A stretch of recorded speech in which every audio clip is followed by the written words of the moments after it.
السلام عليكم ورحمة الله وبركاته. الحمد لله رب العالمين، والصلاة والسلام على رسوله الكريم. أما بعد، فقد قال الله في القرآن المجيد بعد أعوذ بالله من الشيطان الرجيم. بسم الله الرحمن الرحيم. قال الملأ الذين استكبروا من قومه لنخرجنك يا شعيب والذين آمنوا معك من قريتنا أو لتعودن في ملتنا.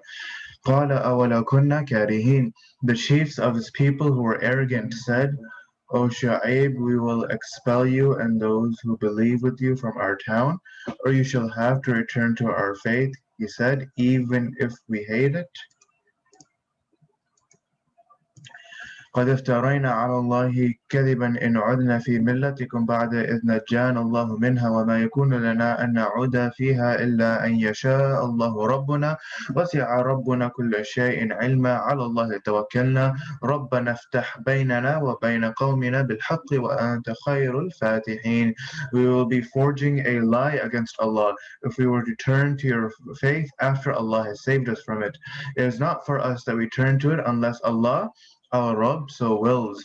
Our Rabb has encompassed everything with His knowledge. In Allah we place our trust.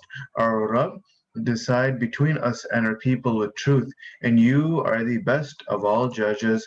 وقال الملأ الذين كفروا من قومه لئن اتبعتم شعيبا إنكم إذا لخاسرون. The chiefs of his people who disbelieved said, if you are to follow Shu'aib, then you will be utter losers. فأخذتهم الرجفة فأصبحوا في دارهم جاثمين. So the earthquake seized them, and they were found dead in their homes, fallen on their faces. الذين كذبوا شعيبا كأن لم يغنوا فيها الذين كذبوا شعيبا كانوا هم الخاسرون. Those who rejected Shu'aib became as if they never dwelt there. Those who rejected Shu'aib were themselves the losers. فتولى عنهم وقال يا قوم لقد أبلغتكم رسالات ربي ونصحت لكم فكيف أسى على قوم كافرين. So he turned away from them and said, O my people, I've surely delivered to you the message of my Rabb and wish your betterment. How then should I grieve over a disbelieving people? وما أرسلنا في قرية من نبي إلا أخذنا أهلها بالبأساء والضراء لعلهم يضرعون. We do not send any prophet to a town, but we seized its people with hardship and suffering, so that they may turn humble. ثم بدلنا مكان السيئة الحسنة حتى عفوا وقالوا قد مس آباءنا الضراء والسراء فأخذناهم بغتة وهم لا يشعرون.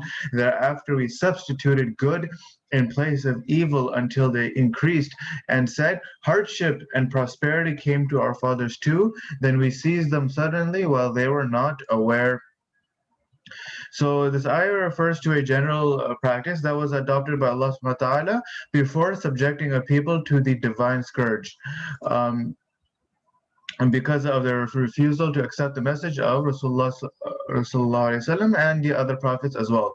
In the beginning, they're afflicted by some hardships and suffering in this world, like famines, epidemics, adverse economic conditions, and etc. And according to human nature, these hardships have a positive impact on one's ability to turn to the Creator and repent for one's misdeeds. Once one's heart is softened and humbled, he may listen to the advice of the Prophets ﷺ more attentively. But when this measure does not make some of them pay heed to the advice, they are subjected to another trial. Now they experience welfare and prosperity because some people's nature makes them thankful to the Creator in good times, and if not in adverse conditions. But when the affluent ones refuse to accept the truth in both conditions, they claim that alternation of hardship and prosperity is a natural phenomenon faced by their ancestors too, and so instead of turning to Allah, they persist in their infidelity. At this stage, they are subjected to the divine punishment. ولو أن أهل القرى آمنوا واتقوا لفتحنا عليهم بركات من السماء والأرض ولكن كذبوا فأخذناهم بما كانوا يكسبون. If the people of the towns believed and feared Allah, we would have opened for them blessings from the heavens and the earth, but they disbelieved, so we seized them because of what they used to earn for themselves. أَفَأَمِنَ أَهْلُ الْقُرَىٰ أَنْ يَأْتِيَهُمْ بَأْسُنَا بَيَاتًا وَهُمْ نَائِمُونَ. So do the people of the towns feel themselves immune from our punishment that may befall them at night while they are asleep? أَمِنَ أَهْلُ الْقُرَىٰ أَنْ يَأْتِيَهُمْ بَأْسُنَا ضُحًى وَهُمْ يَلْعَبُونَ. Or do the people of the towns feel themselves immune from our punishment that may befall them in broad daylight while they are playing? أَفَأَمِنُ مَكْرَ اللَّهِ فَلَا يَأْمَنُ مَكْرَ اللَّهِ إِلَّا الْقَوْمُ الْخَاسِرُونَ. Do they feel secure from Allah's plan? None can feel secure from Allah's plan except the people who are losers. أولم يهد للذين يرثون الأرض من بعد أهلها أن لو نشاء أصبناهم بذنوبهم ونطبع على قلوبهم فهم لا يسمعون. Have all these events still not taught a lesson to those who inherit the land after its former inhabitants, that if we so willed, we could afflict them for their sins, but we seal their hearts so that they do not listen. تلك القرى نقص عليك من أنبائها ولقد جاءتهم رسلهم بالبينات فما كانوا ليؤمنوا بما كذبوا من قبل كذلك يطبع الله على قلوب الكافرين. Those are the towns we narrate to you their important events. Surely their messengers came to them with clear signs, but they were not able to believe in what they had rejected earlier. This is how Allah seals the hearts of the disbelievers. وَمَا وَجَدْنَا لِأَكْثَرِهِم مِّنْ عَهْدٍ وَإِنْ وَجَدْنَا أَكْثَرَهُمْ لَفَاسِقِينَ. We do not find with most of them any covenant unbroken, and surely we have found most of them as sinners. ثم بعثنا من بعدهم موسى بآياتنا إلى فرعون وملئه فظلموا بها فانظر كيف كان عاقبة المفسدين. After them we sent Musa with our signs to Pharaoh and his chiefs, but they did injustice to them. So consider the fate of the mischief makers. وقال موسى يا فرعون إني رسول من رب العالمين. Musa said, O Pharaoh, I am a messenger from the Lord of all the worlds. حقيق على ألا أقول على الله إلا الحق قد جئتكم ببينة من ربكم فأرسل معي بني إسرائيل. It befits me not to say anything about Allah except the truth. I have come to you with a clear sign from your Rabb, so let the children of Israel go with me. قال إن كنت جئت بآية فأت بها إن كنت من الصادقين. He said, if you have come with a sign, then bring it forth if you are truly faithful. فألقى عصاه فإذا هي ثعبان مبين. So he threw down his staff, and in no time it was a vivid serpent. ونزع يده فإذا هي بيضاء للناظرين. And he drew out his hand, and it was luminous for the onlookers. قال الملأ من قوم فرعون إن هذا لساحر عليم. The chiefs of the people of Pharaoh, they said, this man is certainly a sorcerer of great knowledge. يريد أن يخرجكم من أرضكم فماذا تأمرون. He wants to expel you from your land, so what do you suggest? قالوا أرجه وأخاه وأرسل في المدائن حاشرين. They said, leave him and his brother alone for a while, and send your men to the cities to collect. يأتوك بكل ساحر عليم. And bring to you every expert sorcerer who could defeat him. وجاء السحرة فرعون قالوا إن لنا لأجرا إن كنا نحن الغالبين. The sorcerers came to Pharaoh. They said, there must be a reward for us if we are victors. قال نعم وَإِنَّكُمْ لَمِنَ الْمُقَرَّبِينَ. He said, yes, and of course, you will be among the closer ones to me. My my closest disciples, قالوا يا موسى إما أن تلقي وإما أن نكون نحن الملقين. Or in another case, my right hand man, they said, "Oh Musa, would you throw first or should we throw first?" قال ألقوا فلما ألقوا سحروا أعين الناس واسترهبوهم وجاءوا بسحر عظيم. He said, "You throw." So when they threw, they bewitched the eyes of the people and made them frightened and produced great sorcery. وأوحينا إلى موسى أن ألق عصاك فإذا هي تلقف ما يأفكون. We revealed to Musa, throw your staff. Then all of a sudden it began to swallow all that they had concocted. فوقع الحق وبطل ما كانوا يعملون. Thus the truth prevailed and what they were doing became a nullity. فغلبوا هنالك وانقلبوا صاغرين. So they were overcome then and there and turned humiliated. وألقي السحرة ساجدين. The sorcerers could not but fall in prostration. And this is an expression to reflect the passive voice used in the Quran, meaning the evidence left them with no choice but to bow to the obviously superior power. They realized whatever Musa alayhi salam was not doing, whatever he was doing was not magic. And they realized that no such magic. They were sorcerers. They knew magic like the palm of their hands, right? And they knew after experiencing what Musa alayhi salam was bringing forth, they knew that this wasn't any normal magic. In fact, it could only have been done by a higher power.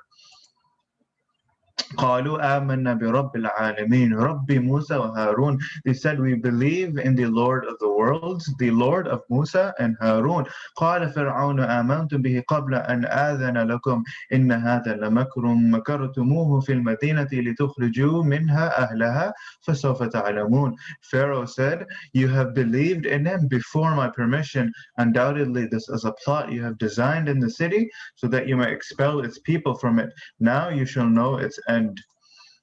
لأقطعن أيديكم وأرجلكم من خلاف ثم لأصلبنكم أجمعين. I will cut off your hands and your legs from opposite sides, then I will crucify you all together.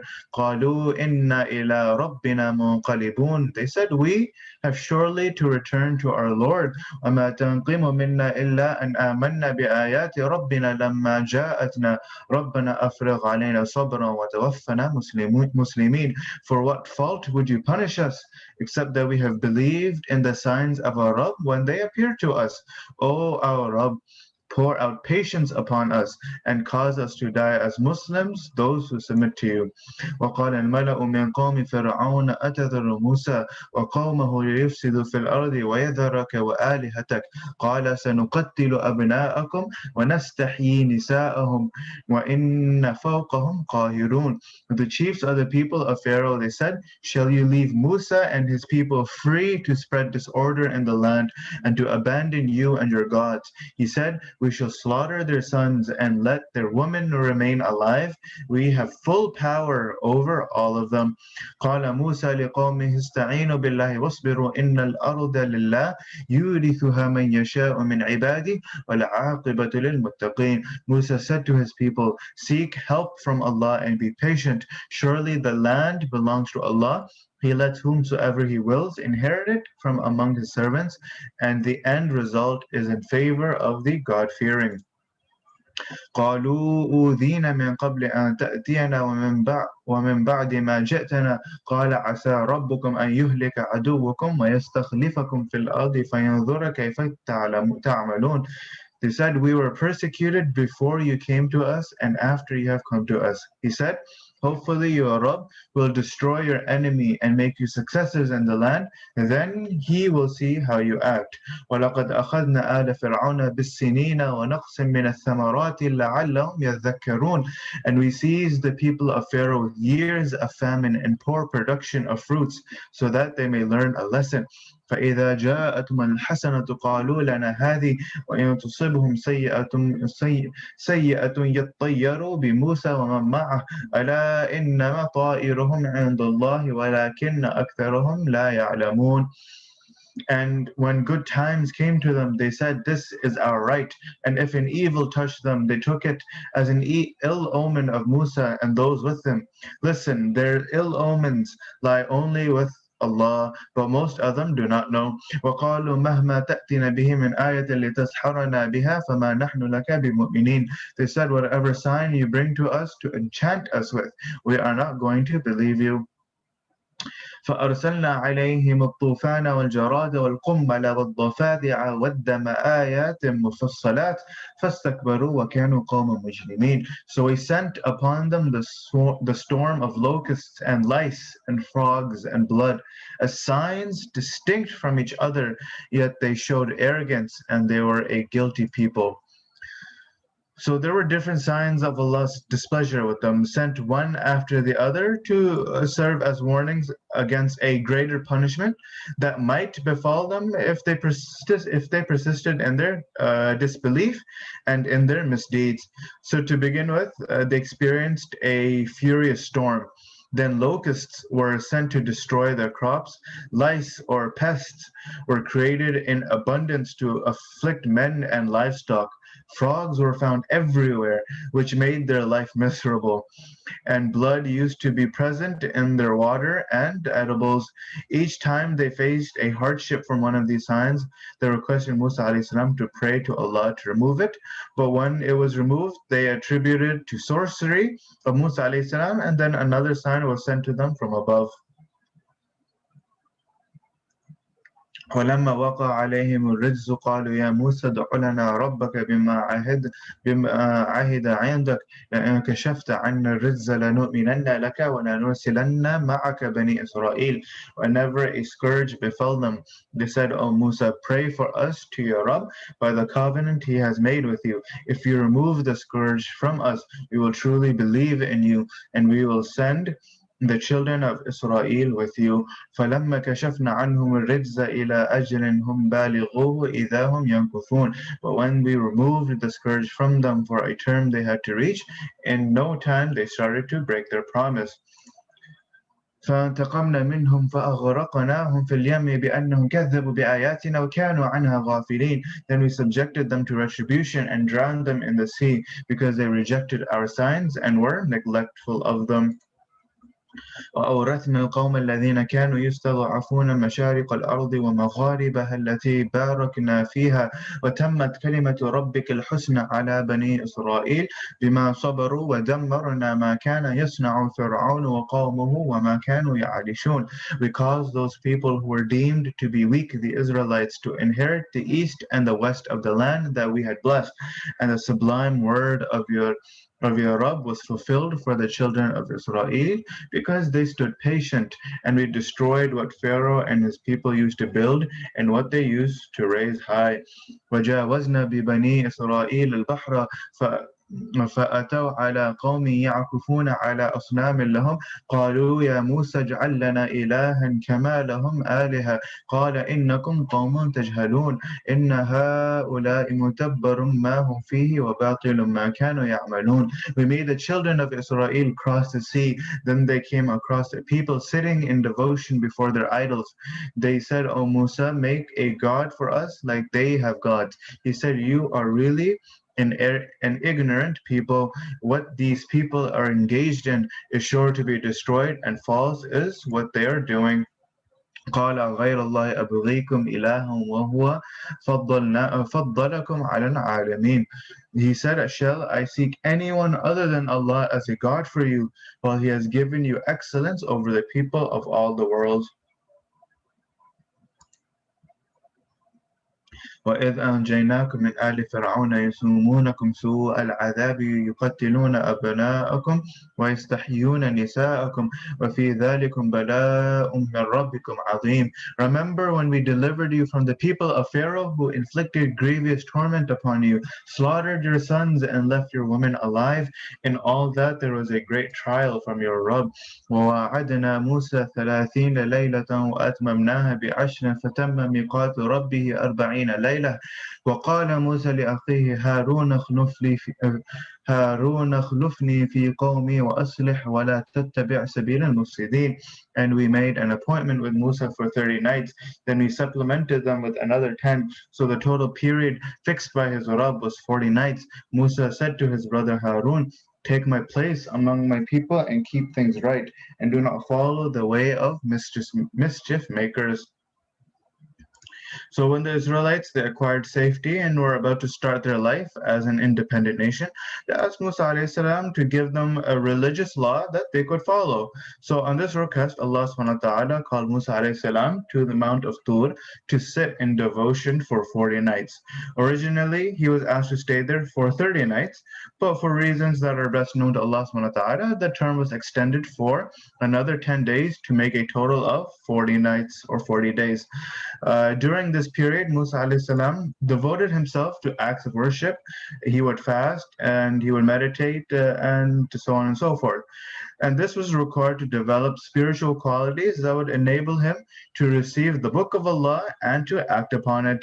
It was during this state that he was also given the sacred tablets of the Torah. ولما جاء موسى لميقاتنا وكلمه ربه قال ربي أرني أنظر إليك قال لا تراني ولكن انظر إلى الجبل فإن استقر مكانه فسوف تراني فلما تجلى ربه للجبل جعله دكا وخر موسى صعقا فلما أفاق قال سبحانك تبت إليك وأنا أول المؤمنين. When Musa came at an appointed time and his Lord spoke to him, he said, "My Rabb, show yourself to me that I may look at you." He said, "You shall never see me, but look at the mountain. If it stays at its place, you will see me." So when his Rabb appeared to the mount, he made it smashed, and Musa fell down unconscious. When he recovered, he said, "Pure are you, I repent to you, and I am the first to believe that no one can see you in this world." قال يا موسى إني اصطفيتك على الناس برسالاتي وبكلامي فخذ ما آتيتك وكن من الشاكرين. He said, "Musa, I have chosen you above all men for my messages and for my speaking to you. So take what I have given to you and be among the grateful." وكتبنا له في الألواح من كل شيء موعظة وتفصيلا لكل شيء فخذها بقوة وأمر قومك يأخذوا بأحسنها سأريكم دار الفاسقين. We wrote for him on the tablets advice of every kind and explanations of all needful things. So hold it firm and ask your people to hold on to the best things in it. I shall show you the house of the sinners.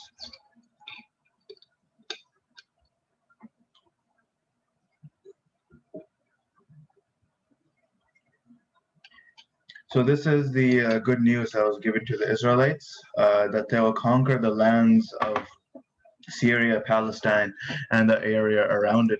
سأصرف عن آياتي الذين يتكبرون في الأرض بغير الحق وإن يروا كل آية لا يؤمنوا بها وإن يروا سبيل الرشد لا يتخذوه سبيلا وإن يروا سبيل الغي يتخذوه سبيلا ذلك بأنهم كذبوا بآياتنا وكانوا عنها غافلين. I shall keep away from my verses those who show arrogance on the earth with no right to do so. Even if they were to see every sign, they would not believe in it. And if they saw the path of guidance, they do not take it as their way. And if they saw the path of misguidance, they would take it as their way. That is because they have rejected our signs and have been neglectful of them. والذين كذبوا بآياتنا ولقاء الآخرة حبطت أعمالهم هل يجزون إلا ما كانوا يعملون. Gone to waste are the deeds of those who have rejected our signs in the meeting of the hereafter. They will be recompensed only for what they have been doing. واتخذ قوم موسى من بعده من حليهم عجلا جسدا له خوار ألم يروا أنه لا يكلمهم ولا يهديهم سبيلا اتخذوه وكانوا ظالمين. And in the absence of Musa, his people made a calf from the ornaments, which was merely a sculpture with a moaning sound. Did they not see that it neither talked to them nor could it guide them to any way? They adopted it as a god and were so unjust.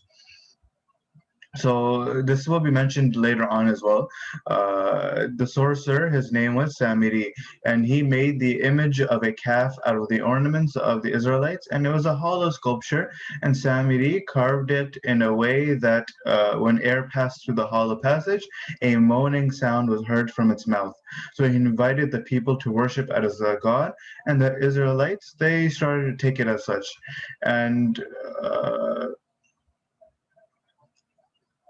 In any case, the Quran fully refutes the version of the Bible that it was Harun who carved the calf and misguided his people. So obviously, it's not even imaginable that a prophet would make his people indulge in idolatry. So it wasn't Harun alayhi salam who did such a thing, but in fact, it was another person, and his name was a more details, inshallah, I will go over about the Samiri person when we go over this again in Surah Taha.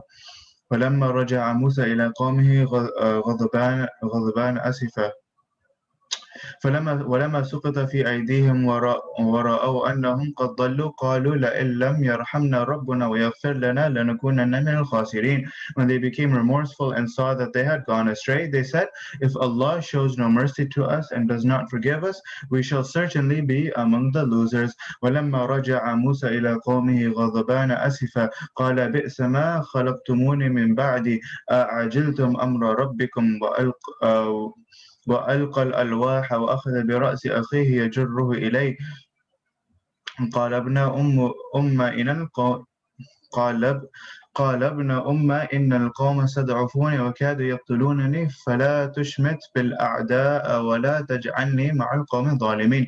When Musa returned to his people angry and sad, he said, how bad is the thing you have done in my absence? How did you act in haste against the command of your Rabb? He dropped down the tablets and grabbed the head of his brother, pulling him towards himself. Harun said, my mother's son, the people took me as weak and were about to kill me, so do not let the enemies laugh at me and do not count me with the wrongdoers. قال رب اغفر لي ولأخي وأدخلنا في رحمتك وأنت أرحم الراحمين. He said, my Rabb, forgive me and my brother and admit us into your mercy. You are the most merciful of all the merciful. إن الذين اتخذوا العجل سينالهم غضب من ربهم وذلة في الحياة الدنيا وكذلك نجزي المفترين. Surely those who have taken the calf as gods or as a god shall be seized by Allah's wrath and by humiliation in the worldly life. That is how we recompense the fabricators. والذين عملوا السيئات ثم تابوا من بعدها وآمنوا إن ربك من بعدها لغفور رحيم. As for those who do evil and repent thereafter and embrace your faith, your Rabb is then most forgiving, all merciful for them. And then another thing I should mention here is that despite the fact that they took a calf as a god and worshipped it, Allah subhanahu wa ta'ala still forgave them even after all of that. Continuously Allah subhanahu wa ta'ala would forgive the Bani Israel left and right. They would continue to do, or they would continue to go against the command of Allah subhanahu wa ta'ala, and Allah subhanahu wa ta'ala would still show mercy and still forgive them no matter what they did. ولما سكت عن موسى الغضب أخذ الألواح وفي نسختها هدى ورحمة للذين هم لربهم يرهبون. When the fury of Musa calmed down, he picked up the tablets, and in its contents there was guidance and mercy for those who are fearful before the Rabb. واختار موسى قومه 70 رجلا لميقاتنا فلما أخذتهم الرجفة قال ربي لو شئت أهلكتهم من قبل وإياي أتهلكنا بما فعل السفهاء منا إن هي إلا فتنتك تضل بها من تشاء وتهدي من تشاء أنت ولينا فاغفر لنا وارحمنا وأنت خير الغافرين. And Musa selected 70 people or 70 men from his people for our appointment. Later, when the earthquake seized them, he said, my Rabb, had it been your will, you could have destroyed them earlier, and me too. Would you destroy us for what the foolish among us have done? It is nothing but a trial from you, wherewith you let go astray whom you will, and you give guidance to whom you will. You are our protector, so forgive us and have mercy on us, and you are the best among those who forgive. So when the Torah was brought by Musa alayhi salam, some Israelites asserted that they would act on it only when they could hear Allah's speech directly. So Musa alayhi salam selected 70 people from them and took them again to the Mount of Tur. When they heard Allah's speech, they still expressed their doubts about its genuineness and demanded to see Allah openly. And this we went over in Surah Baqarah as well. And as a punishment for their obstinacy, an earthquake overtook them, whereby they fell unconscious. واكتب لنا في هذه الدنيا حسنة وفي الآخرة إنا هدنا إليك قال عذابي أصيب به من أشاء ورحمتي وسعت كل شيء فسأكتبها للذين يتقون ويؤتون الزكاة والذين هم بآياتنا يؤمنون. And write for us good in this world and in the hereafter. We turn to you in repentance. And Allah has said, as for my punishment, I afflict with it whom I will, and my mercy extends to everything. So I shall write it for those who guard themselves against evil and pay zakah, and those who do believe in our verses. So this means that even though every disobedient person is liable to punishment, Allah subhanahu wa ta'ala does not punish except those transgressors whom He wills. His mercy, however, extends to everyone. الذين يتبعون الرسول النبي الأمي الذي يجدونه مكتوبا عندهم في التوراة والإنجيل يأمرهم بالمعروف وينهاهم عن المنكر ويحل لهم الطيبات ويحرم عليهم الخبائث ويضع عنهم أسرهم والأغلال التي كانت عليهم فالذين آمنوا به وعزروه ونصروه واتبعوا النور الذي أنزل معه أولئك هم المفلحون. Those who follow the messenger, the Ummi, the unlettered prophet وسلم, whom they find written with them in the Torah, in the Injil, and who bids them what is fair and forbids what is unfair, and makes lawful for them good things, and makes unlawful for them impure things, and relieves them of their burden and of the shackles that were upon them. So those who believe in him and support him and help him and follow the light sent down with him, those are the ones who are successful. So the unlettered prophet, as always, refers to Rasulullah sallallahu alaihi wasallam, and Allah subhanahu wa ta'ala kept him unlettered in order to demonstrate this miraculous nature of the eloquent discourse that was revealed to him. We mentioned this as well a few days ago in reference to the wisdom of Allah subhanahu wa ta'ala, making Rasul unlettered in a nation of poetry, Musa alayhi salam in a nation of magic, and Isa alayhi salam in a nation of medicine.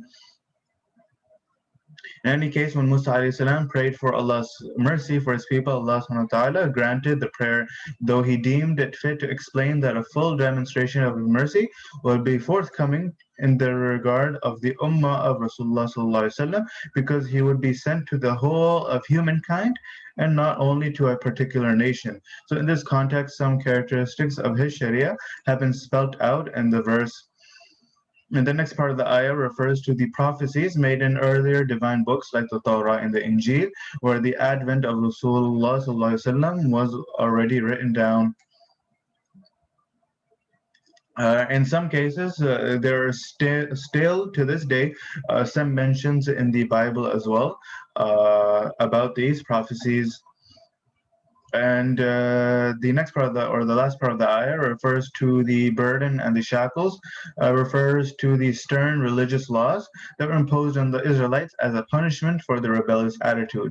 And it is mentioned by Rasulullah sallallahu alaihi wasallam, or it is mentioned that the Prophet sallallahu alaihi wasallam will relieve the people from such strict rules and injunctions.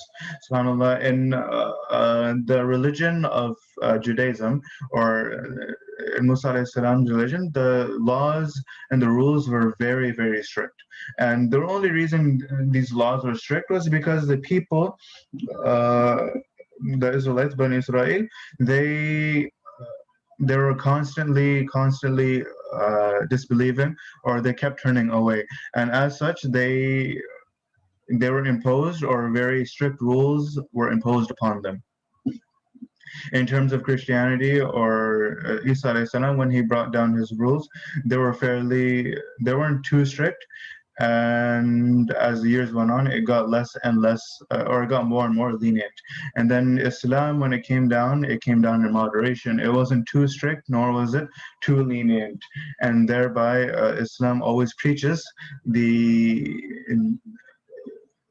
being in between or being right in the middle, a perfect balance, if you will. قل يا أيها الناس إني رسول الله إليكم جميعا الذي له ملك السماوات والأرض لا إله إلا هو يحيي ويميت فآمنوا بالله ورسوله النبي الأمي الذي يؤمنون بالله وكلماته واتبعوه لعلهم تهتدون. O Prophet, say, O people, I am a messenger of Allah sent to you from the one to whom belongs the kingdoms of the heavens and the earth.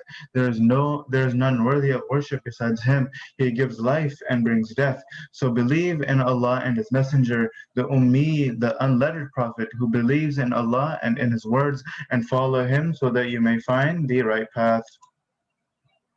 So after mentioning the coming of Rasulullah sallallahu alaihi wasallam that was foretold to Musa alayhi salam, it was obvious that there should be an invitation to the people, and that invitation would be towards the Jews to believe in him.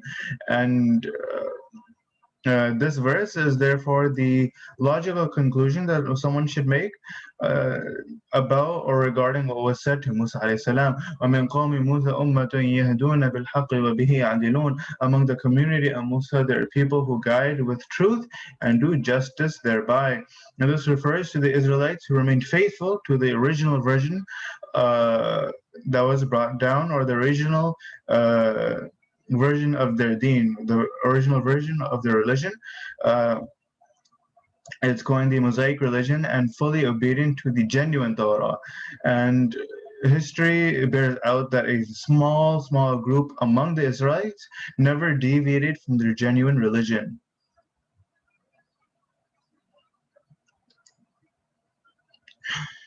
وقطعناهم 12 أسباطا أمما وأوحينا إلى موسى إذا استسقاه قومه أن اضرب بعصاك الحجر فانبجست منه 12 عينا قد علم كل أناس مشربهم وظللنا عليهم الغمام وأنزلنا عليهم المن والسلوى كلوا من طيبات ما رزقناكم وما ظلمونا ولكن كانوا أنفسهم يظلمون.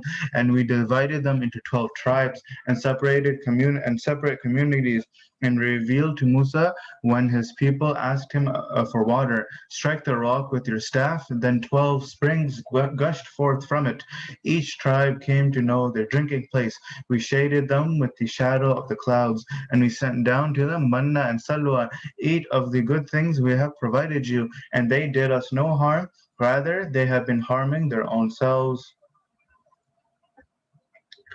And this event has already been mentioned in Surah Baqarah. وَإِذْ قَالَ لَهُمُ اسْكُنُوا هَذِهِ الْقَرْيَةَ وَكُلُوا مِنْهَا حَيْثُ شِئْتُمْ وَقُولُوا حِطَّةٌ وَادْخُلُوا الْبَابَ سُجَّدًا نَغْفِرْ لَكُمْ خَطِيئَاتِكُمْ سَنَزِيدُ الْمُحْسِنِينَ. Recall when it was said to them, live in this town and eat therefrom anywhere you like, and say, Hitta, we seek forgiveness, and enter the gate prostrating yourselves, so that we forgive your errors. We shall give much more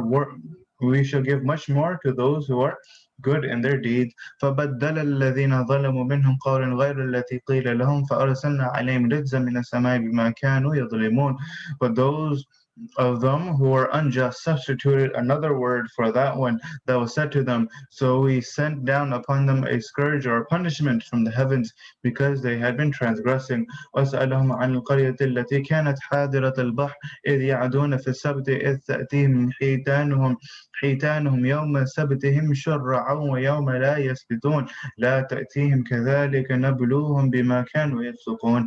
Ask them about the town situated by the sea when they used to transgress in the matter of Sabbath, when their fish came to them openly on their Sabbath, and do not come to them when they did not have Sabbath. In this way we put them to a test because they used to act sinfully.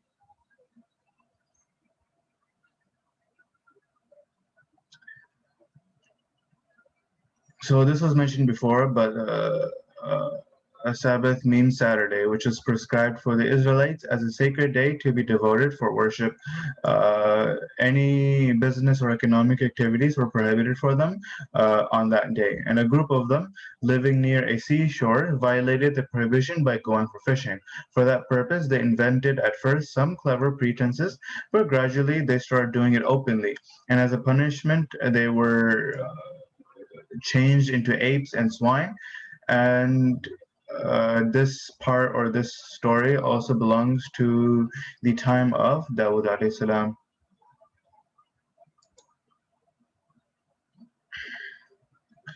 وإذ قالت أمة منهم لما تعظون قوما الله مهلكهم أو معذبهم عذابا شديدا قالوا معذرة إلى ربكم ولعلهم يتقون. When a group of them said, why do you exhort a people from Allah? Uh, Exalt a people whom Allah is going to destroy or chastise with a severe punishment. They said to absolve ourselves before Ya Rab, and in order that they may fear Allah. So there are some people in the town who, though not involved in violation of the Sabbath, were silent on the violation committed by others. While another group used to admonish the sinners for their violation, the former group asked the latter why they were wasting their time in, uh, admonishing sinners who did not appear to accept their advice and were going to be punished by Allah.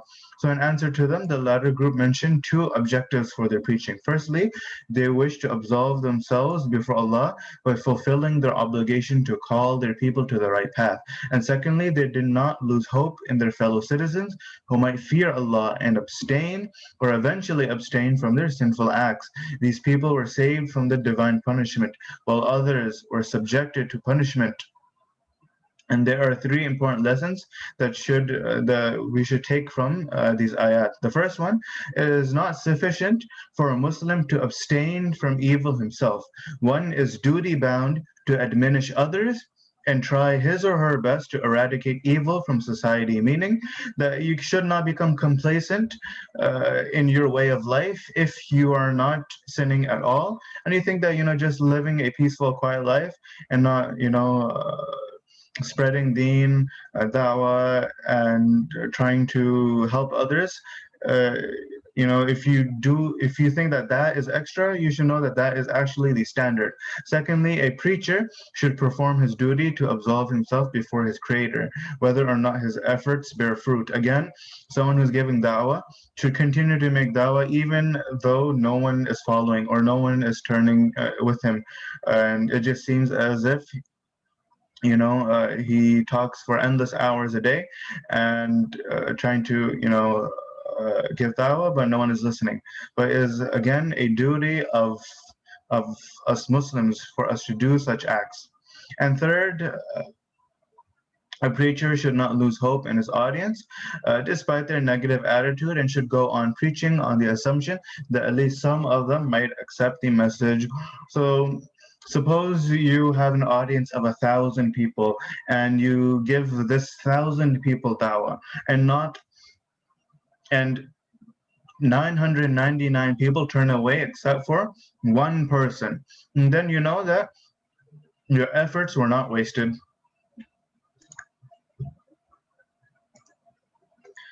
Then again, you do need to get up on stage and start giving your da'wah, right? فَلَمَّا نَسُوا مَا ذُكِّرُوا بِهِ أَنْجَيْنَا الَّذِينَ يَنْهَوْنَ عَنِ السُّوءِ وَأَخَذْنَا الَّذِينَ ظَلَمُوا عَذَابٍ يَيْأَسِ بِمَا كَانُوا يَفْسُقُونَ.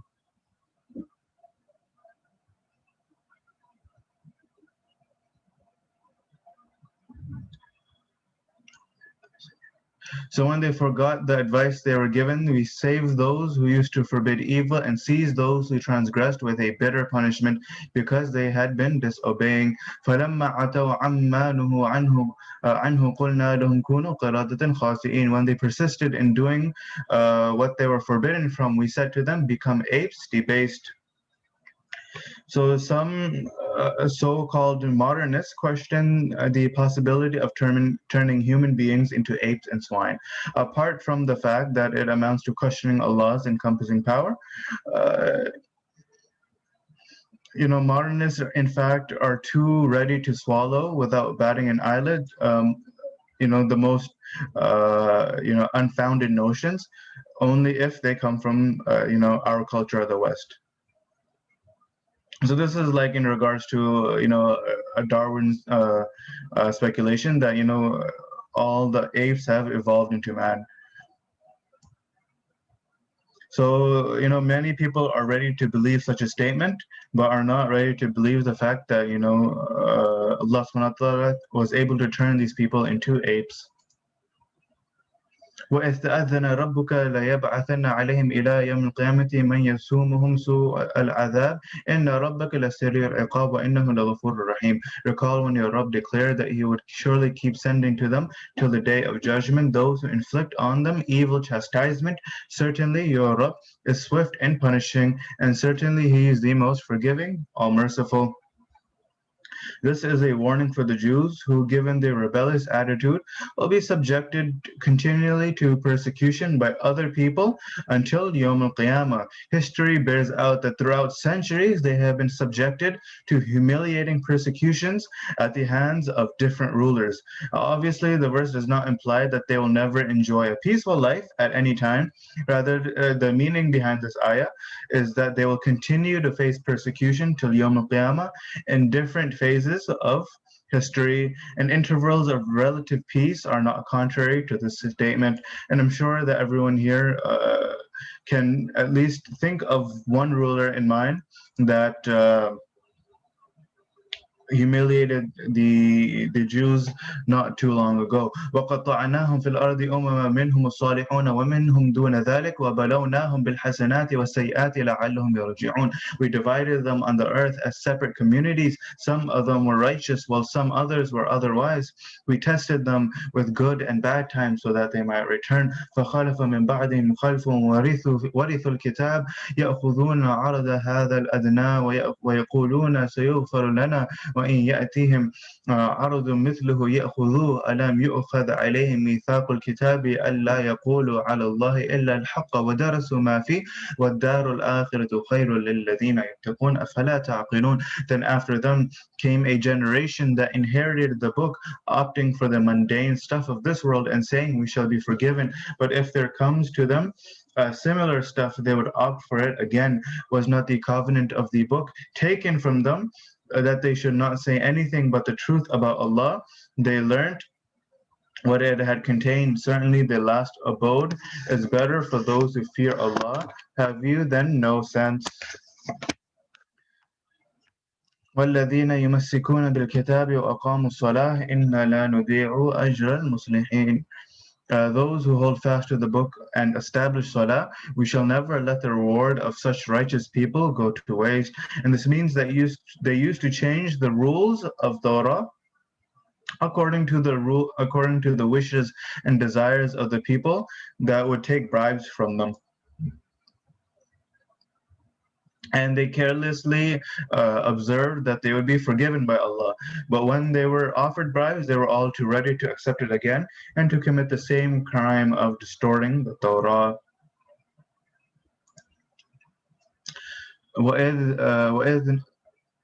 وإذ نتقنا الجبل فوقهم كأنه ظلة وظنوا أنه واقع بهم خذوا ما آتيناكم بقوة واذكروا ما فيه لعلكم تتقون.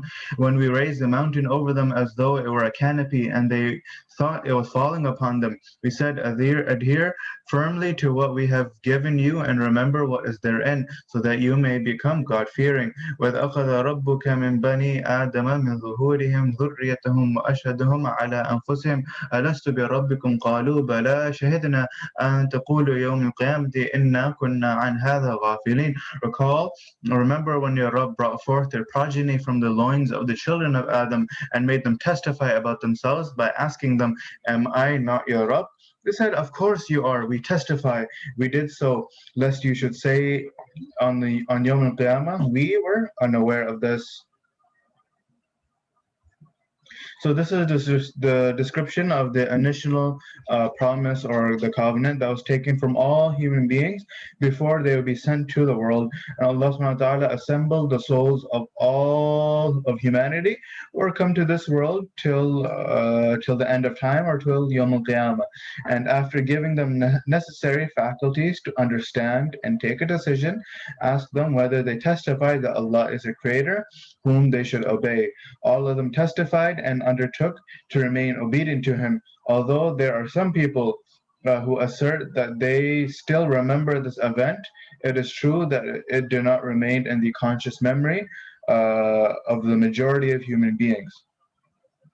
The fact, however, is that apart from some atheists who have distorted their natural instincts due to some external factors, the recognition of the Creator is inherently embedded in the subconsciousness of all human beings. Unless hindered by external impediments, this recognition has a strong potential to accept the truth. That is why a sincere seeker of the truth jumps at it whenever it appears to him as if it was lost property. And this is the nature of humankind, the fitrah of our very being.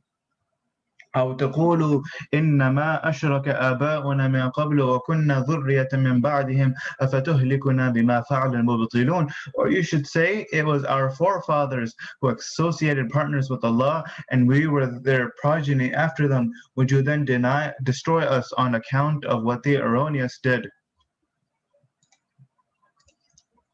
وكذلك نفصل الآيات ولعلهم يرجعون. This is how we elaborate the verses so that they may return. واتل عليهم نبأ الذي آتيناه آياتنا فانسلخ منها فأتبعه الشيطان فكان من الغاوين. Recite to them the story of the one whom we gave our verses, then he wriggled out for them, so Shaitan pursued him and he became one of the perverted. ولو شئنا لرفعناه بها ولكنه أخلد إلى الأرض واتبع هواه فمثله كمثل الكلب إن تحمل عليه يلهث أو تتركه يلهث ذلك مثل القوم الذين كذبوا بآياتنا فقصص القصص لعلهم يتفكرون. If we so willed, we would have elevated him thereby, but he clung to the earth and followed his desires. So his people is like the example of a dog. If you attack him, he pants with his tongue protruding, and if you leave him alone, he still pants with his tongue protruding. That is the example of those who rejected our signs. So relate the chronicles so that they may ponder. So many mufassirin have taken this ayah as reference to a certain person. He was a devout worshipper who had the knowledge of the divine books and was known for his prayers being accepted by Allah. So according to a narration, when Musa salam intended to launch an attack on his town, his people requested him to pray against Musa. In the beginning, he refused, but later he accepted some bribe and prayed as demanded, though when he did so, the words coming out of his mouth were a prayer against his own people. Having failed in this attempt, he advised his people to send women to the army of Musa salam and offer themselves to his men for fornication. The Israelites fell prey to this plot and faced a widespread plague in which a large number of them died. And this story, with some minor differences, is also found in the Bible.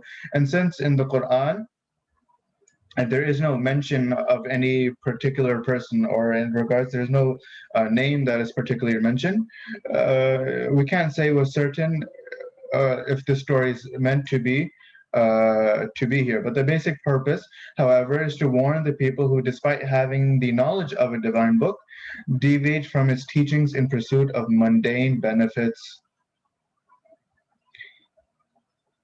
And according to some, they say that this certain person, his tongue was stretched to reach his chest as a divine punishment, and so he became like a dog. And some others, they say that this ayah refers to the greed of a dog, whose tongue remains ever protruded in desire for something to eat. Even if attacked by a stone, he jumps at it with his tongue protruded in the hope that it could be something to eat. ساء مثل القوم الذين كذبوا بآياتنا وأنفسهم كانوا يظلمون. Evil is the example of those who rejected our signs and have been doing wrong to themselves. Inshallah, we will take a 1-minute break before we continue.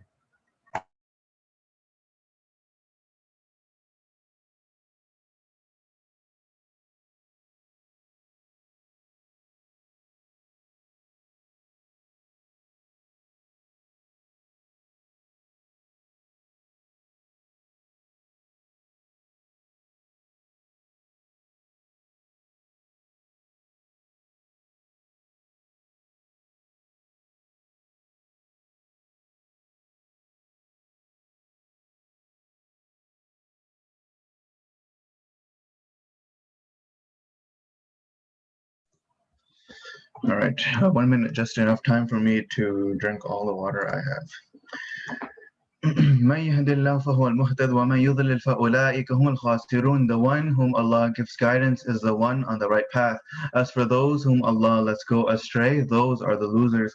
ولقد ذرأنا لجهنم كثيرا من الجن والإنس لهم قلوب لا يفقهون بها ولهم أعين لا يبصرون بها ولهم آذان لا يسمعون بها أولئك كالأنعام بل هم أضل أولئك هم الغافلون. Surely we have created for hell a lot of people from among jinn and mankind. They have hearts wherewith they do not understand, eyes wherewith they do not see, and ears wherewith they do not hear. They are like cattle, rather they are much more astray. They are the heedless. And again, whenever the Quran mentions Summun Bukmun Umyun, it isn't the general sense that they are blind, deaf, or dumb, right? They're able to see, they're able to hear, they're able to talk, but in the sense, in the metaphorical sense, that they are never able to see the truth, they're never able to hear the truth, and they're never able to speak the truth. And the same goes for here. Where their hearts are not able to understand. They still have hearts. They have eyes, but they are unable to see the truth, and they have ears, but they are unable to hear the truth. ولله الأسماء الحسنى فادعوه بها وذروا الذين يلحدون في أسمائه سيجزون ما كانوا يعملون. For Allah, they are the most beautiful names, so call Him by them and leave those who deviate in the matter of His names. They shall be recompensed for what they have been doing. And these ayat, they refer to Allah subhanahu wa ta'ala by any name other than those recognized by the Quran. وَمِمَّنْ خَلَقْنَا أُمَّةٌ يَهْدُونَ بِالْحَقِّ وَبِهِ يَعْدِلُونَ. Among those whom we have created, there are people who guide with the truth and do justice thereby. وَالَّذِينَ كَذَّبُوا بِآيَاتِنَا سَنَسْتَدْرِجُهُم مِّنْ حَيْثُ لَا يَعْلَمُونَ. As for those who reject our signs, we will lead them gradually in a way that they do not know. وَأُمْلِي لَهُمْ إِنَّ كَيْدِي مَتِينٌ. I give them respite, surely my plan is firm. أَوَلَمْ يَتَفَكَّرُوا مَا بِصَاحِبِهِم مِّن جَنَّةٍ إِنْ هُوَ إِلَّا نَذِيرٌ مُبِينٌ. Have they not reflected that their fellow Rasulullah sallallahu alaihi wasallam does not suffer from any madness? He is but a plain warner. أولم ينظروا في ملكوت السماوات والأرض وما خلق الله من شيء وأن عسى أن يكون قد اقترب أجلهم فبأي حديث بعده يؤمنون. Have they not looked into the kingdom of the heavens and the earth and into the things Allah has created and into the fact that their time might have possibly drawn near? In which other discourse then shall they believe after this? من يضلل الله فلا هادي له ويذرهم في طغيانهم يعمهون. For those whom Allah lets go astray, there is no one to guide, and He leaves them wandering blindly in their rebellion. يسألونك عن الساعة أيان مرساها قل إنما علمها عند ربي لا يجليها لوقتها إلا هو ثقلت في السماوات والأرض لا تأتيكم إلا بغتة يسألونك كأنك حفي عنها قل إنما علمها عند الله ولكن أكثر الناس لا يعلمون. They ask you about the hour, when is it due to happen? Say its knowledge is only with my Rabb. No one can unfold it except He at its time. It shall weigh heavy in the heavens and the earth. It shall not come upon you but suddenly. They ask you as if you are aware of it. Say, its knowledge is only with Allah, but most of the people do not know. قُلْ لَا أَمْلِكُ لِنَفْسِي نَفْعًا وَلَا ضَرًّا إِلَّا مَا شَاءَ اللَّهُ وَلَوْ كُنْتُ أَعْلَمُ الْغَيْبَ لَأَسْتَكْثَرْتُ مِنَ الْخَيْرِ وَمَا مَسَّنِيَ السُّوءُ إِنْ أَنَا إِلَّا نَذِيرٌ وَبَشِيرٌ لِقَوْمٍ يُؤْمِنُونَ. Say, I have no power to bring a benefit or a harm to myself except that which Allah wills. If I had the knowledge of the unseen, I would have accumulated a lot of good things, and no evil would have ever touched me. I am but a warner and a herald of good news for people who believe.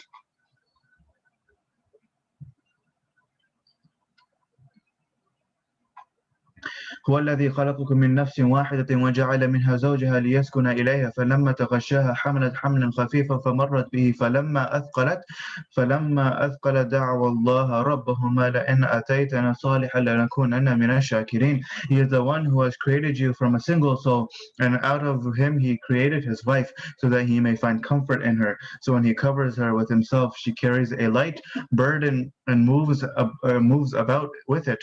Thereafter, when she grows heavy, they both pray to Allah, their Rabb. If you bless us with a perfect child, we shall be grateful.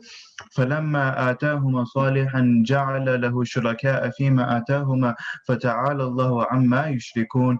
But when we bless them with a perfect child, they ascribe partners to him in what he blessed them with. Indeed, Allah is much higher than what they associate with him. So the first part of the verse actually refers to Adam alayhi salam and Hawa alayhi salam. And then afterwards it refers to the mindset of the disbelievers from their progeny, from the progeny of Adam and Hawa alayhi salam. So when a man from them has intercourse with his wife and she conceives a child, they pray to none but Allah to bless them with a sound and perfect child. But when the child is born, they ascribe it to their invented deities. أَيُشْرِكُونَ مَا لَا يَخْلُقُ شَيْئًا وَهُمْ يُخْلَقُونَ. Do they associate those with Allah who do not create anything? Rather, they are created themselves. وَلَا يَسْتَطِيعُونَ لَهُمْ نَصْرًا وَلَا أَنفُسُهُمْ يَنْصُرُونَ. And they cannot extend to them any help, nor can they help themselves. وَإِن تَدْعُوهُمْ إِلَى الْهُدَى لَا يَتَّبِعُكُمْ سَوَاءٌ عَلَيْكُمْ أَدَعَوْتُمُوهُمْ أَمْ أَنْتُمْ صَامِتُونَ. And they cannot extend to them any help, nor can they help themselves. إِنَّ الَّذِينَ تَدْعُونَ مِن دُونِ اللَّهِ عِبَادٌ أَمْثَالُكُمْ فَادْعُوهُمْ فَلْيَسْتَجِيبُوا لَكُمْ إِن كُنتُمْ صَادِقِينَ. If you call them to the right path, they will not follow you. It is all the same for them whether you call them or remain silent. إن الذين تدعون من دون الله عباد أمثالكم فادعوهم فليستجيبوا لكم إن كنتم صادقين. Surely those whom you invoke besides Allah are slaves of Allah like you, so call them and they should respond to you if you are true. ألهم أرجل يمشون بها أم لهم أيدي يبطشون بها أم لهم أعين يبصرون بها أم لهم آذان يسمعون بها قل ادعوا شركاءكم ثم كيدوني فلا تنظرون. Do they have legs to walk with, or do they have hands to grasp with, or do they have eyes to see with, or do they have ears to hear with? Say, call to your associate gods, then plot against me, and allow me no respite. إن ولي الله الذي نزل الكتاب وهو يتولى الصالحين. Surely my protector is Allah who has revealed the book and who does protect the righteous. وَالَّذِينَ تَدْعُونَ مِن دُونِهِ لَا يَسْتَطِيعُونَ نَصْرَكُمْ وَلَا أَنفُسُهُمْ يَنْصُرُونَ. Those whom you call beside him cannot help you, nor can they help themselves. وَإِن تَدْعُوهُمْ إِلَى الْهُدَى لَا يَسْمَعُوا وَتَرَاهُمْ يَنْظُرُونَ إِلَيْكَ وَهُمْ لَا يُبْصِرُونَ. If you call them for guidance, they shall not hear. You see them as if they are looking at you while they cannot see. خُذِ الْعَفْوَ وَأْمُرْ بِالْعُرْفِ وَأَعْرِضْ عَنِ الْجَاهِلِينَ. O Prophet, take forgiveness as your habit, enjoin virtue and ignore the ignorant. وَإِمَّا يَنزَغَنَّكَ مِنَ الشَّيْطَانِ نَزْغٌ فَاسْتَعِذْ بِاللَّهِ إِنَّهُ هُوَ السَّمِيعُ الْعَلِيمُ. Should a stroke from shaitan strike you, seek refuge with Allah. Surely Allah is the all-hearing, all-knowing. إِنَّ الَّذِينَ اتَّقَوْا إِذَا مَسَّهُمْ طَائِفٌ مِّنَ الشَّيْطَانِ تَذَكَّرُوا فَإِذَا هُمْ مُبْصِرُونَ. Surely when the God-fearing are touched by any instigation from shaitan, they become conscious of Allah, and at once they discern the reality. وَإِخْوَانُهُمْ يَمُدُّونَهُمْ فِي الْغَيِّ ثُمَّ لَا يُقْصِرُونَ. As for the brethren of shaitan or shayateen, they are dragged by them on into the error, and they do not desist. وإذا لم تأتيهم بآية قالوا لولا اجتبيتها قل إنما أتبع ما يوحى إلي من ربي هذا بصائر من ربك وهدى ورحمة لقوم يؤمنون. When you do not bring them a sign, they say, could you not make up one? Say, I only follow what is revealed to you from my Rabb. This is a book of insights from your Rabb and a guidance and mercy for those who believe. So shaitan is always in pursuit of instigating human beings to commit evils, right? The previous ayah directs us to beware of such instigations and counter them by seeking refuge with Allah, by reciting A'udhu Billahi Minash Shaitanir Rajim, and be conscious that Allah subhanahu wa ta'ala is always watching us. So once this is done, the reality of shaitanic instigations becomes clear, and this helps us to be far away from evil. And the present ayah is, despite a large number of miracles shown at the hands of Rasulullah sallallahu alaihi wasallam, the pagans would keep on demanding miracles of their choice. And when they weren't shown, they commented that if Muhammad sallallahu alaihi wasallam was a real prophet, he could have made up miracles at his pleasure. So the answer given is that instead of demanding new miracles, they should ponder on the Quran, which in itself is a miracle and which contains a guidance for all of mankind. وَإِذَا قُرِئَ الْقُرْآنُ فَاسْتَمِعُوا لَهُ وَأَنصِتُوا لَعَلَّهُمْ تُرْحَمُونَ. When the Quran is recited, listen to it and be silent so that you may be blessed. وَاذْكُرْ رَبَّكَ فِي نَفْسِكَ تَضَرُّعًا وَخِيفَةً وَدُونَ الْجَهْرِ مِنَ الْقَوْلِ بِالْغُدُوِّ وَالْآصَالِ وَلَا تَكُنْ مِنَ الْغَافِلِينَ. Remember your Rabb in your heart with humility and awe, and without speaking loudly in mornings and evenings, and do not be among the heedless. إن الذين عند ربك لا يستكبرون عن عبادته ويسبحونه ولا يسجدون. Surely those who are with your Rabb are not arrogant against his worship, and they proclaim his purity, and before him they prostrate themselves. So this is our first sajda ayah, the first of 14, and it is farad upon us to perform a sajda tilawa for everyone that recites it or hears it in the original Arabic word. So we don't have to do prostration for the English translation of it. In any case, we don't have to do this right now, but after the seating is over, technically, when the class is over, you may do your sajda tilawa then.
بسم الله الرحمن الرحيم يسألونك عن الأنفال قل الأنفال لله والرسول فاتقوا الله وأصلحوا ذات بينكم وأطيعوا الله ورسوله إن كنتم مؤمنين. They ask you about the spoils. Say the spoils are for Allah and the Messenger. So fear Allah and set your relations right and obey Allah and His Messenger if you are believers.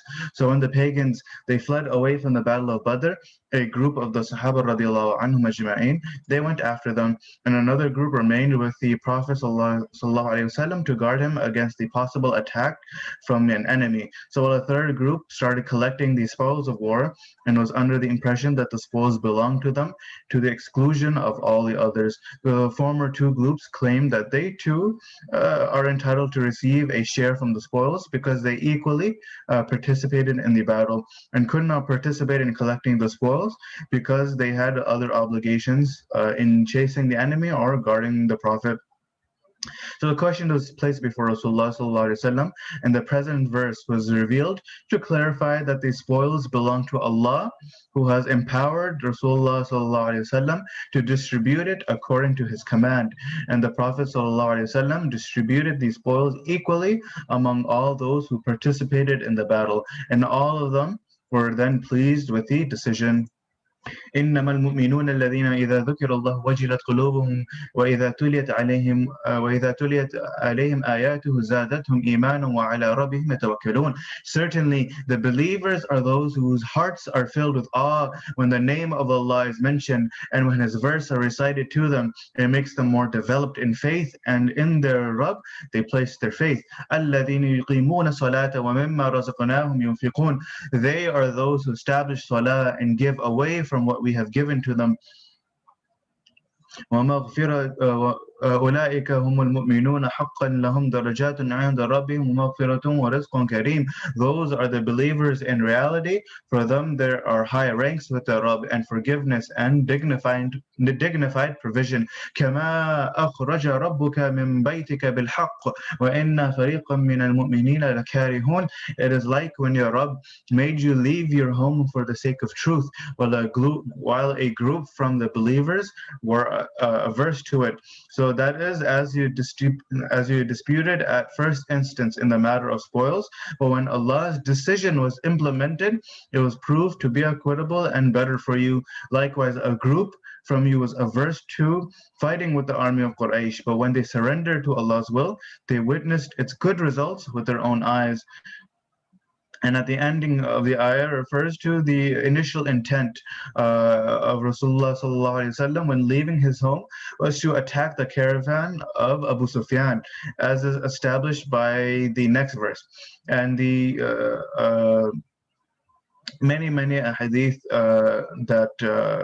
that mention this part. Yeah, Allah was aware from the very outset that ultimately this expedition would end up with a decisive battle with Quraysh. This verse therefore says that Allah did not make you leave your home for the sake of the caravan. He actually did so in order that you win a conclusive victory against your enemy, which has been referred to in the verse as the truth.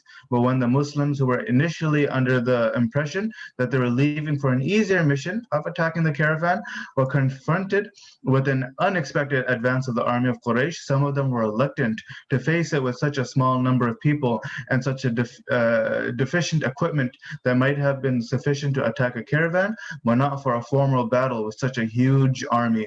Therefore, they were averse to the battle at that point. But when the Prophet ﷺ, according to Allah's command and in consultation with the majority of the Sahaba radiallahu anhum, decided to face the army of the Quraysh, they ultimately surrendered to the command of Allah and His Messenger. يجادلونك في الحق بعدما تبين كأنما يساقون إلى الموت وهم ينظرون. They were disputing with you about the truth after it became clear, as if they were being driven to death, being seen by them. وإذ يعدكم الله إحدى الطائفتين أنها لكم وتودون أن غير ذات الشوكة تكون لكم ويريد الله أن يحق الحق بكلماته ويقطع دابر الكافرين. And recall when Allah was promising you that one of the two groups would become yours, and you were wishing that the one without strength should fall to you, and Allah wanted to establish the truth through His words and to cut off the very root of the disbelievers. So the phase two group stands for the army of Abu Jahl on one hand and the caravan of Abu Sufyan on the other hand. Allah had promised that one of these two groups would be overcome by the Muslims. Those who were against having a fight with the former wished that the latter should fall in their hands, because it was the weaker of the two, while the strength of the former group was disproportionately higher than that of the Muslims. But Allah willed to give a decisive blow to the military power and self-assumed grandeur of the Quraysh, which was the main hurdle for many Arabs in accepting the truth. إذ تستغيثون ربكم فاستجاب لكم أني ممدكم بألف من الملائكة مردفين. When you were calling your Rabb for help, so He responded to you by saying, I am going to support you with 1,000 of the angels, one following the other. وما جعله الله إلا بشرى ولتطمئن به قلوبكم وما النصر إلا من عند الله إن الله عزيز حكيم. And Allah has made the promise merely to give you a good news, and so that your hearts might be at rest thereby, and the help is from from none but Allah. Surely Allah is mighty or wise. إِذْ يُغَشِّيكُمُ النُّعَاسُ أَمَنَةً مِّنْهُ وَيُنَزِّلُ عَلَيْكُم مِّنَ السَّمَاءِ مَاءً لِيُطَهِّرَكُم بِهِ وَيُذْهِبَ عَنكُم رِجْزَ الشَّيْطَانِ وَلِيَرْبِطَ عَلَى قُلُوبِكُمْ وَيُثَبِّتَ بِهِ الْأَقْدَامَ. When He covered you with drowsiness, as tranquility descending from Him, and sent down upon you water from the heavens, so that He might purify you with it, and remove from you the impurity of shaitan, and so that He might strengthen your hearts and make your feet firm therewith. So there was a very frightening atmosphere in the battle, of course, where the number and equipment of the enemy was much, much greater. And Allah filled the hearts of the Muslims with peace and tranquility, and they were overcome by drowsiness. And the army of Quraysh, having possessed the best area of the vicinity, the Muslims had to stay at a sandy place with no water around, and where they could not move about with a firm paces due to slippery sand. So Allah subhanahu wa ta'ala, He sent down a downpour, a heavy rain that not only provided them with sufficient water to store, but also made their feet firm on the ground. So since the sand was no longer wet, the sand was no longer dry, and in fact it was wet, it was easier for them to move around without slipping in the sand. إذ يوحي ربك إلى الملائكة أني معكم فثبتوا الذين آمنوا سألقي في قلوب الذين كفروا الرعب فاضربوا فوق الأعناق واضربوا منهم كل بنان. So when your Rabb revealed to the angels, I am with you, so make firm the feet of those who believe. I shall cast awe into the hearts of those who disbelieve. So strike at the necks and strike at every finger joint of theirs.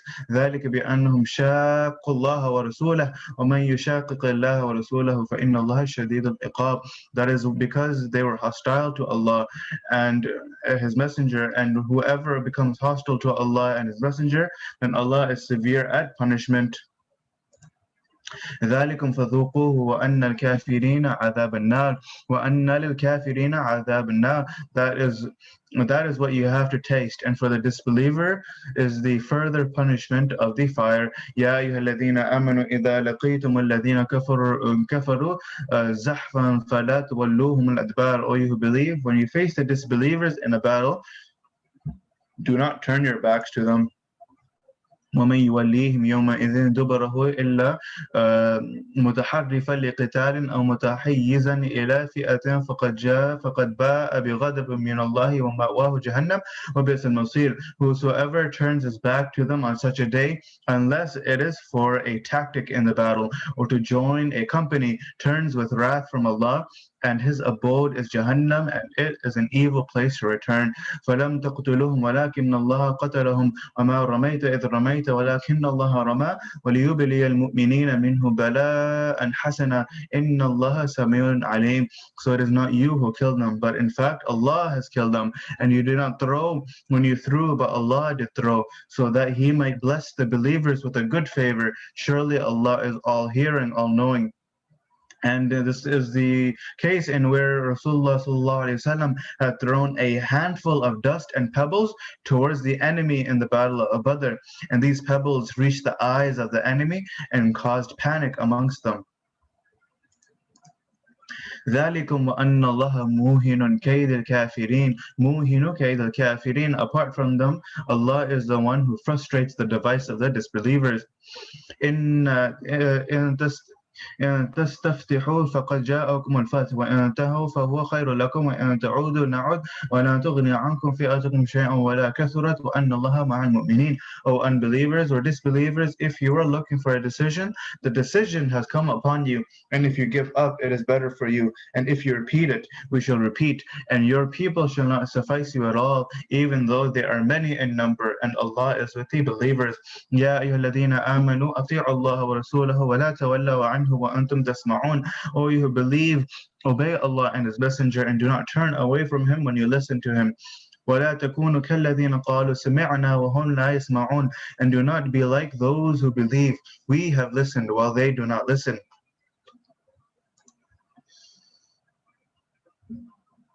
And this is the reference to the hypocrites or the munafiqeen who claimed that they heard the command of the messenger, but since they did not act accordingly, their listening is of no use, as if they had not listened to the terms at all. إِنَّ شَرَّ الدَّوَابِ عِندَ اللَّهِ الصُّمُّ الْبُكُّمُ الَّذِينَ لَا يَعْقِلُونَ. Surely the worst of all animals in the sight of Allah are the deaf and the dumb who do not understand. وَلَوْ عَلِمَ اللَّهُ فِيهِمْ خَيْرًا لَأَسْمَعَهُمْ وَلَوْ أَسْمَعَهُمْ لَتَوَلَّوْا وَهُمْ مُعْرِضُونَ. Had Allah seen in them some good, He would have made them listen. But if He makes them listen now, they will turn away, paying no heed. يا أيها الذين آمنوا استجيبوا لله وللرسول إذا دعاكم لما يحييكم واعلموا أن الله يحول بين المرء وقلبه وأنه إليه تحشرون. O you who believe, respond to Allah and the Messenger when He calls you to what gives you life, and be sure that Allah intervenes between man and his heart, and that to Him you shall be gathered. واتقوا فتنة لا تصيبن الذين ظلموا منكم خاصة واعلموا أن الله شديد العقاب. And beware of a punishment that shall not fall only on the wrongdoers from among you, and know well that Allah is severe at punishment. So this means that if an evil becomes rampant in the society, and even those who abstain from that evil do not try to stop others from it and remain content on their own righteousness, then the divine punishment befalls all the members of the society, and it does not differentiate between the righteous people and those that commit sin. So the righteous people are also seized by the punishment, because instead of trying to reform the society, they remained passive spectators of what was happening around them. And this ayah is a severe warning to those who confine their righteousness to themselves and remain indifferent to the evil that is all around us. واذكروا إذ أنتم قليل مستضعفون في الأرض تخافون أن يتخطفكم الناس فآواكم وأيدكم بنصره ورزقكم من الطيبات لعلكم تشكرون. Recall when you were few in number, oppressed on the earth, fearing that the people would snatch you away.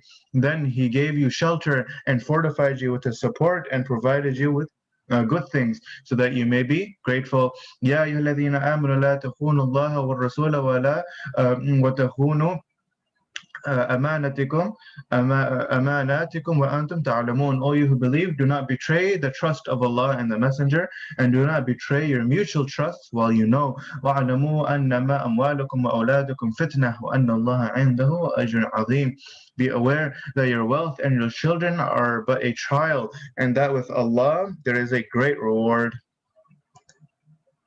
يا أيها الذين آمنوا إن تتقوا الله يجعل لكم فرقانا ويكفر عنكم سيئاتكم ويغفر لكم والله ذو الفضل العظيم. O you who believe, if you fear Allah, He will provide you with a criterion and will write off your evil deeds and will forgive you. Allah is the Lord of great bounty.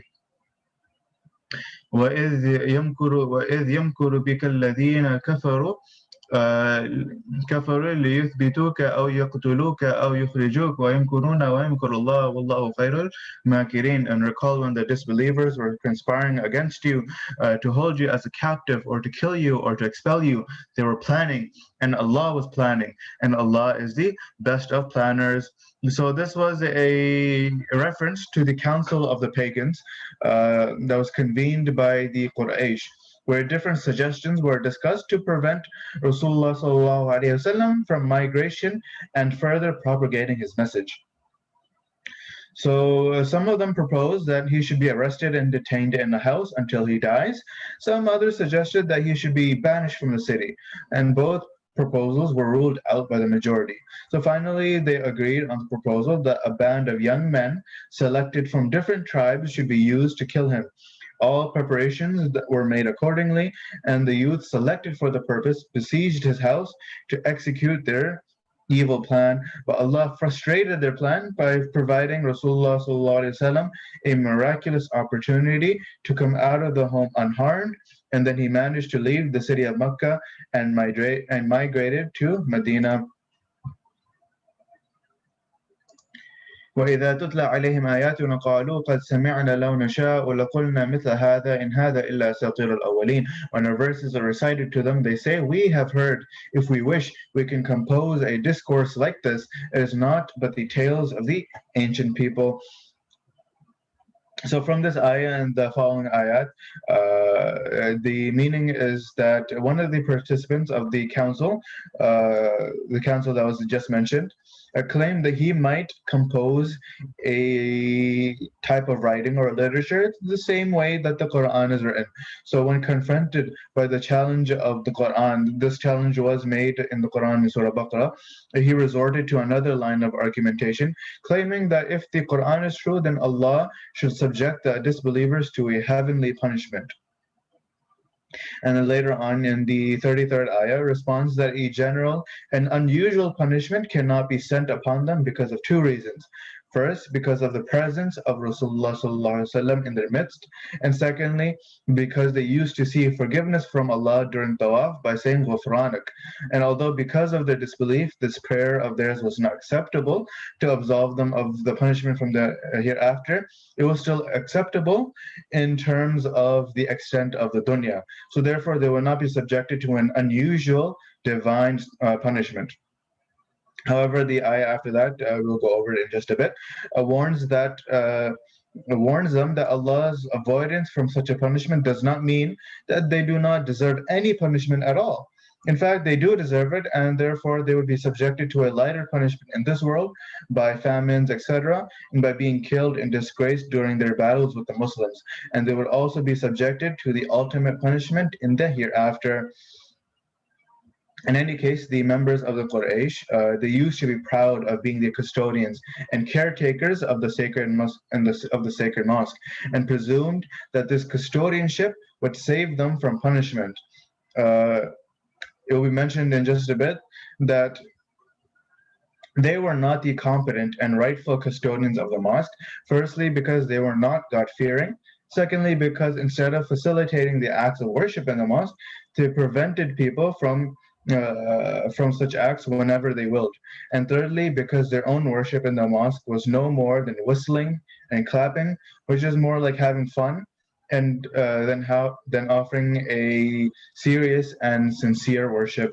وَإِذْ قَالَ اللَّهُمَّ إِنْ كَانَ هَذَا هُوَ الْحَقَّ مِنْ عِنْدِكَ فَامْطِرْ عَلَيْنَا حِجَارَةً مِنَ السَّمَاءِ أَوْ ائْتِنَا بِعَذَابٍ أَلِيمٍ. And remember when they said, O Allah, if this is indeed the truth revealed from you, then rain down stones upon us from the heavens, or bring upon us a painful punishment. وَمَا كَانَ اللَّهُ لِيُعَذِّبَهُمْ وَأَنْتُمْ فِيهِمْ وَمَا كَانَ اللَّهُ مُعَذِّبَهُمْ وَهُمْ يَسْتَغْفِرُونَ. And Allah was not to send a punishment upon them while you, O Prophet, were in their midst, nor would Allah send punishment upon them while they are seeking forgiveness.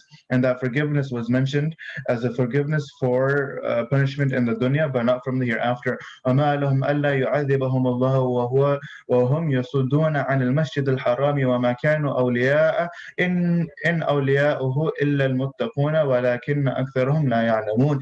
And what privilege do they have that Allah should not punish them while they prevent people from Masjid al-Haram, even though they are not competent to be its custodians? Its custodians are none but the God-fearing, but most of them do not know. وَمَا كَانَ صَلَاتُهُمْ عِنْدَ الْبَيْتِ إِلَّا مُكَاءً وَتَصْدِيًا فَذُوقُوا الْعَذَابَ بِمَا كُنْتُمْ تَكْفُرُونَ. And their prayer near the house was not more than whistling and clapping.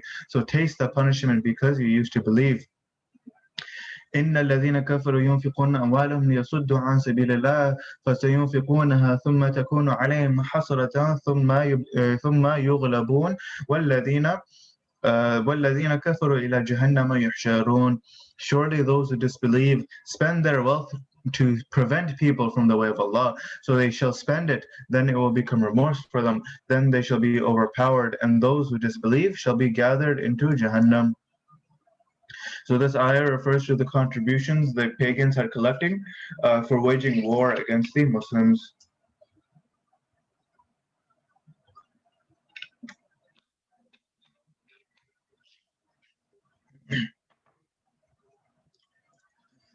ليميز الله الخبيث من الطيب ويجعل الخبيث بعضه على بعض فيركمه وجميعا فيجعله في جهنم أولئك هم الخاسرون. So that Allah may separate the wicked from the good people and join the wicked with each other and heaps them all together and puts them into Jahannam. Those are the losers. قل للذين كفروا إن ينتهوا يغفر لهم ما قد سلف وإن يعودوا فقد مضت سنة الأولين. Say to those who disbelieve that if they desist from their infidelity or in their disbelief, they shall be forgiven for what has passed. And if they repeat it, then the precedent of the earlier people is already established. The precedent is that those disbelievers will be punished. وَقَاتِلُوهُمْ حَتَّى لَا تَكُونَ فِتْنَةٌ وَيَكُونَ الدِّينُ كُلُّهُ لِلَّهِ فَإِنْ انْتَهُوا فَإِنَّ اللَّهَ بِمَا تَعْمَلُونَ بَصِيرٌ وَإِنْ تَوَلَّوْا فَاعْلَمُوا أَنَّ اللَّهَ مَوْلَاكُمْ نِعْمَ الْمَوْلَى وَنِعْمَ النَّصِيرُ. And fight them until there is no fitna and total obedience becomes for Allah. So if they desist, then Allah is indeed watchful over what they do. And if they turn away, then rest assured that Allah is your protector. So excellent a protector is He, and so excellent a supporter. Sadaqallahu al-Azim. And alhamdulillah, we have just finished our ninth juz, inshallah, from tomorrow onwards. We will continuing from the 10th juz. Jazakallah khair for participating in today's class. May Allah subhanahu wa ta'ala reward your efforts for the time that you give to be here today. Once again, I just want to say Jazakallah khair. And before you all leave, a little reminder that Ramadan is coming up soon and timings will be changed to half an hour to an hour earlier. So I will see you all tomorrow, inshallah. Assalamu alaikum wa rahmatullahi wa barakatuh.